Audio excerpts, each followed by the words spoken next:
लोग ने ये किया था। अब यानी एक्ट का रेजोल्यूशन के बारे में कह रहे हैं कि एक्ट के अगेंस्ट वो लोग रेजोल्यूशन क्यों नहीं निकाल रही है? जी हाँ। आपका यही मांग? मेरा मांग है कि जो रेजोल्यूशन की बात ये लोग कर रहे हैं, ये रेजोल्यूशन का कानूनन कोई वजूद नहीं है। जी जी।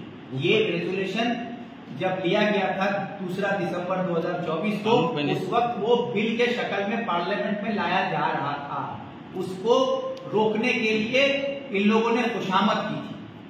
तो ये और अभी वक़्फ़ अमेंडमेंट एक्ट कानून बन चुका है। तो ये इसके खिलाफ विधानसभा में मुख्यमंत्री से मेरा ये अपील है कि आप रेजोल्यूशन लेकर इस कानून के खिलाफ सरकार को बताइए कि पश्चिम बंगाल इस कानून को नहीं मानेगा। एज अ गवर्नमेंट आप कह रहे हैं कि वो एक्शन नहीं ले रही है? हाँ, एज अ गवर्नमेंट एक्शन लेने को कह रहे हैं? बिल्कुल। अच्छा सर, जब जेपीसी बना था सर, उस वक्त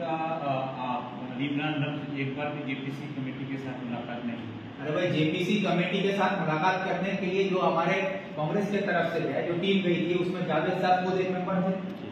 जब हमारे पार्टी के मेंबर ही वहां पर हैं और हमारे पार्टी का जो बयान है वो जावेद साहब खुद उस जेपीसी में रख रहे हैं और जावेद साहब हमारे सुप्रीम कोर्ट में केस भी लड़ रहे हैं, तो हर शख्स को वहां जाने की जरूरत नहीं। कांग्रेस का जो मुखालफत जो है उसको हम लोग दर्ज कर चुके थे पार्लियामेंट में, पार्लियामेंट के बाहर जेपीसी में, सुप्रीम कोर्ट में, और हम सबका एक ही बयान है कि वक़्फ़ अमेंडमेंट एक्ट को वापस लेना होगा, ये कानून वापस करना। जो काम कांग्रेस कर रही थी वो काम तृणमूल कांग्रेस के लोग भी करते थे, गुलाम रब्बानी भी कर रहे थे, जेपीसी से मिले, उसके बाद एफआईआर डाल के केस कर रहे, महुआ मित्रा पार्टी के लोग हैं, सेम काम कांग्रेस और टीएमसी का सेम काम। यहाँ फर्क है, जावेद साहब कांग्रेस का होके किए और ये महुआ मित्रा अपने की, जनाब रब्बानी साहब अपना पॉलिटिकल उल्लू सीधा करने के लिए किए।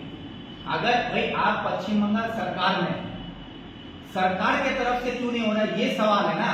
रब्बानी साहब क्या किए, महुआ मित्रा क्या किया, अली इमरान रम्स क्या किया और कौन साहब क्या किया, ये बड़ा मसला नहीं। मसला ये है कि सरकार क्यों नहीं कर रही।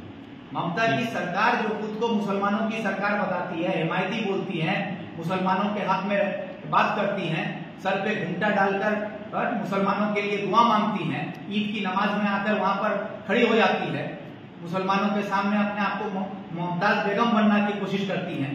तो आज मुसलमानों के ऊपर हमला हो रहा है, वक्फ बोर्ड पर हमला हो रहा है, देश के संविधान पर हमला हो रहा है, बंगाल सरकार के अधिकारों पर हमला हो रहा है। आज बीजेपी के खिलाफ सरकार क्यों नहीं बोल रही, सरकार रेजोल्यूशन क्यों नहीं ले रही, ये सवाल है। सरकार की तरफ से सुप्रीम कोर्ट में केस क्यों नहीं दर्ज हुआ, ये सवाल है। ये बात मैं कह रहा हूँ, इस बात को समझो। आवाम को ये समझने की जरूरत है कि सरकार अपना फर्ज क्यों नहीं निभा रही, ये करने की